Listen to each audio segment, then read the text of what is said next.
불편한 편의점 김호연. 가슴이 따뜻해지고 뭔가 생각해보게 하는 소설이 가장 좋은 소설이라고 생각해왔다. 연휴에 불편한 편의점을 읽게 되었는데 내가 생각하는 좋은 소설에 부합하는 소설이었다. 재미도 있고 많은 것을 생각하게 만드는 그런 소설이라고 생각한다. 이야기의 중심에는 편의점이 있다. 남편이 죽고 남편이 남긴 유산으로 편의점을 개업한 여명숙 여사가 돈과 신분증이 들어있는 파우치를 도둑 맞으면서 이야기는 시작된다. 서울에서 KTX를 타고 가다가 평택 부근에서 파우치가 없어진 것을 알아차린다. 어디서 파우치가 분실된 것인지 생각하던 차에 전화가 울렸다. 전화를 걸어온 사람은 지갑을 주운 사람이라고 자신을 밝혔다. 남자는 공항철도 가는 길에 GS 편의점에서 만나자고 했다. 가는 도중에 남자가 다시 전화를 해왔다. 배가 고프다고 도시락 사 먹어도 되는지 물어왔다. 여여사는 음료수까지 같이 사 드시라고 하고 그를 만나러 갔다. 멀리서 도시락을 먹는 남자가 보였다. 그런데 3명의 낯선 사내들이 그를 공격하기 시작했다. 그에게서 무언가를 빼앗으려고 했지만 그는 필사적으로 그것을 지키려고 했다. 그에게 다가가서 그가 끝까지 빼앗기지 않은 물건을 보니 자신의 파우치였다. 이여사는 사람들이 듣도록 큰 소리로 도둑이라고 외치자 낯선 사내들은 도망쳤다.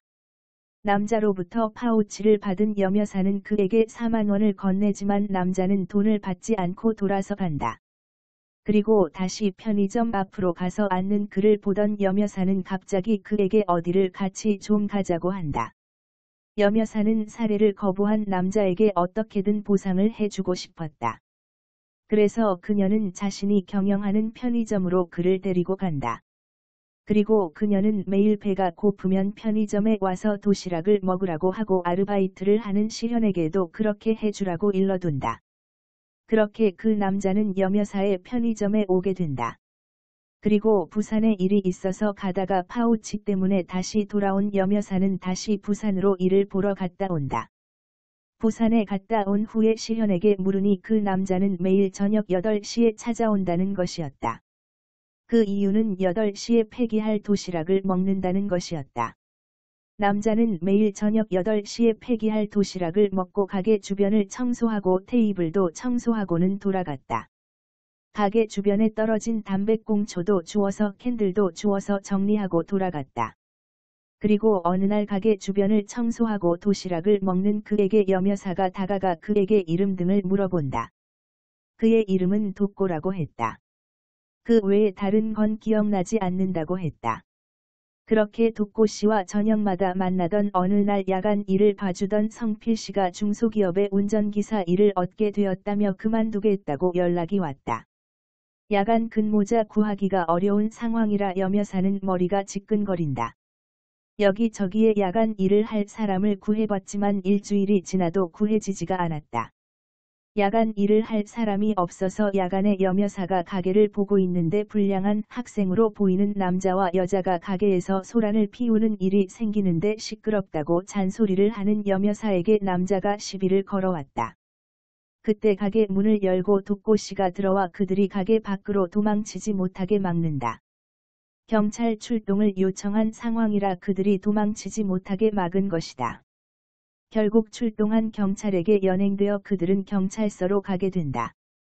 그들의 부모가 합의를 요구하자 독고 씨는 돈은 됐고 그들에게 손을 들고 벌을 주는 것으로 대신한다. 경찰서를 나온 여여사와 독고 씨는 남대문 시장으로 들어갔다. 같이 국밥을 시켜서 먹는데 여여사는 한 가지 제안을 한다. 편의점 야간 일을 봐달라는 것이었다. 그렇게 여여사의 편의점의 야간은 독고 씨가 담당하게 된다. 여여사가 미리 값을 해준 돈으로 옷도 사입고 쪽방도 구한 독고 씨는 그렇게 편의점에 출근하게 되었다.